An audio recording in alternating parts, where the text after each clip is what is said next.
Bé, bon dia a totes i a tots. Gràcies, alcaldessa. Encara continuo pensant que l'alcaldessa tindrà almenys la dignitat de baixar a debatre al voltant d'un debat en el que pot perdre 150 milions d'euros d'un plumazo i que pot carregar-se la salut de tota la gent que vivim en València. Vull començar agraint a les veïnes totes les seues aportacions, no sols les que feu aquí en el ple, sinó les que feu cada dia en cada reunió que organitzem. No patiu que demà nosaltres ens reunirem amb vosaltres, perquè a més això ens facilita molt la feina. Entre els estudis científics i la participació ciutadana, València es va fer la ciutat que és a dia d'avui. I si seguirem les vostres paraules molt més del que està fent el Partit Popular a dia d'avui, segurament València continuaria tenint aquest segell de capital verda europea i no estaria transitant cap a la capital més grisa europea que podem conèixer. Dit això, jo crec que avui estem veient a un Partit Popular que s'assembla molt als egipcis. Se posa de perfil davant de qualsevol problema. És més, hem escoltat a l'alcaldessa d'esta ciutat responsabilitzar a tot el món de no aprovar una zona de baixes emissions, menys a ella mateixa, que és la principal responsable del que aquí està passant. Però, senyora Català, en aquesta ocasió, posar-se de perfil no val. Nosaltres exercim la nostra responsabilitat i els 16 regidors de l'oposició configurats per els 9 de Compromís i els 7 del Partit Socialista hem fet una proposta damunt de la taula. Per cert, li recomanaria que abans de fer respostes un poquet nerviosetes es llitja el que s'ha presentat, perquè l'altre dia va dir 4 barbaritats seguides i els nervis la van trair un poquet. Nosaltres portem així una moció que el que pretén és disminuir la contaminació, millorar la salut de tots els veïns i veïnes de València i aconseguir que València no perga, per una banda, 150 milions d'euros i que nosaltres, tu i jo i qualsevol, no haguem de pagar per el bitllet de l'autobús l'1 de gener el cost de Pérez Llorca comprant la presidència de la Generalitat o el cost de la senyora Català gastant-se 4 milions d'euros en les fotos de l'Ajuntament.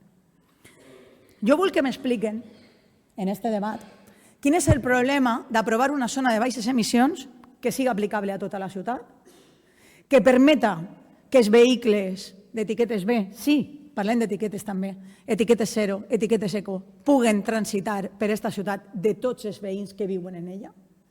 Quin és el problema d'una proposta que dona un any als veïns i veïnes d'esta ciutat per anar canviant els seus cotxes de més de 25 anys, on aquest Ajuntament els ajuda a canviar-los si és que així ho volen?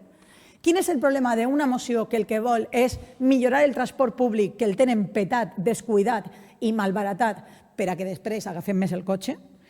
I quin és el problema d'una moció que el que aposta és per el que ja ens ha traslladat la Universitat Politècnica de que hi ha que apostar per pàrquings de residents en tots els barris d'esta ciutat? Ara anem a veure el regidor del Partit Popular i sí, m'agradaria que contesten això. I sí, més enllà d'utilitzar la ferramenta de la zona de baixes emissions, nosaltres el que volem és baixar la contaminació en la ciutat de València. I el que volem és que allà on no hi ha cotxes, no hi hagi cotxes en el futur, com vol fer la senyora Català amb el Boulevard García Lorca. I el que volem és que allò que vostès han rebentat de tendència del trànsit en el carrer Colón amb les seues polítiques de crida del cotxe es revertisca. Perquè volem menys contaminació. Vostès què és el que volen? Nosaltres volem protegir la salut dels veïns i les veïnes, també la butxaca dels particulars i d'aquest Ajuntament. Jo voldria saber quines són les excuses que se van a buscar ara per a triar. Però també ho tenen fàcil, Abans la senyora Pérez ho ha explicat molt clar. Així hi ha una majoria de 16 regidors i regidores responsables, que té una proposta ferma.